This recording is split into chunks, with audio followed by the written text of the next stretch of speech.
வாங்க இன்றைக்கி நம்ம சூப்பரான சுவையான அல்வா ரெசிபி எப்படி செய்கிறதுன்னு பார்ப்போம். அரை கப் கோதுமை மாவை பயன்படுத்தி ஒரு பவுலில் அரை கப் கோதுமை மாவுக்கு 1.5 கப் தண்ணி ஆட் பண்ணிவிட்டு கட்டிகள் எதுவும் இல்லாமல் நல்லா கரைச்சி வச்சுக்கிங்க.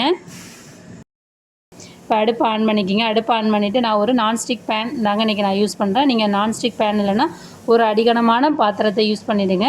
அரை ஸ்பூன் நெய் சேர்த்து 10 முந்திரி பருப்பை வறுத்து எடுத்து வச்சுருங்க.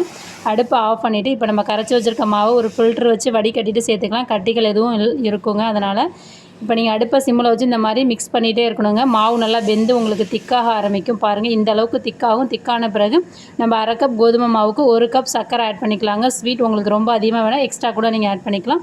இப்போ சர்க்கரை கூட சேர்கிறப்ப நல்லா லூஸாகுங்க மாவு. லூஸாகிற மாவு ஒரு 2 நிமிஷத்துலேருந்து 3 நிமிஷம் கிளறிட்டு இருங்க. அடுப்பை சிம்மில் வச்சு நல்லா கெட்டியாக ஆரம்பிக்குங்க. இப்போ நல்லா கெட்டியாகிடுச்சு. கெட்டியான பிறகு நம்ம எடுத்து வச்சுருக்கிற 1/4 கப் நெய்யில் ஒரு ஸ்பூனாக ஆட் பண்ணிவிட்டு 1 நிமிஷத்துக்கு ஒருக்க கிளறுங்க. கிளறினீங்கன்னா உங்களுக்கு சட்டியில் ஒட்டாத நல்லா வெந்து வருங்க கோதுமை மாவு சர்க்கரை கூட. இப்போ நல்லா வெந்துருச்சு. வெந்த பிறகு இதில் நான் வந்து அல்வாவுக்காக ரெட் கலர் ஆட் பண்ணுறேங்க. உங்களுக்கு விருப்பமான கலர் ஆட் பண்ணலாம். நீங்கள் கலர் கூட ஆட் பண்ணாமல் இருந்தாலும் இருக்கலாம், ஒன்றும் பிரச்சனை இல்லை.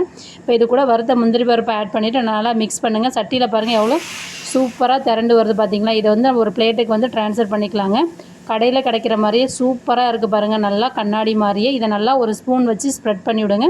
அது மேலே கொஞ்சம் டெக்கரேஷனுக்காக பாதாம் ஆட் பண்ணுறேன். இது ஆப்ஷனல் மட்டும்தாங்க. அரை மணி நேரம் ஊற வச்ச பிறகு ஒரு பிளேட்டுக்கு இந்த மாதிரி ட்ரான்ஸ்ஃபர் பண்ணுங்கள். ட்ரான்ஸ்ஃபர் பண்ணிவிட்டு இந்த மாதிரி கத்தி வச்சு கட் பண்ணிங்கன்னா உங்களுக்கு கடைகளில் கிடைக்கிற மாதிரி சூப்பரான அல்வா நீங்கள் கோதுமை மாவுலேயே ரொம்ப ஈஸியாக டேஸ்ட்டாக நம்ம வீட்டிலே குயிக்காக செஞ்சிடலாங்க.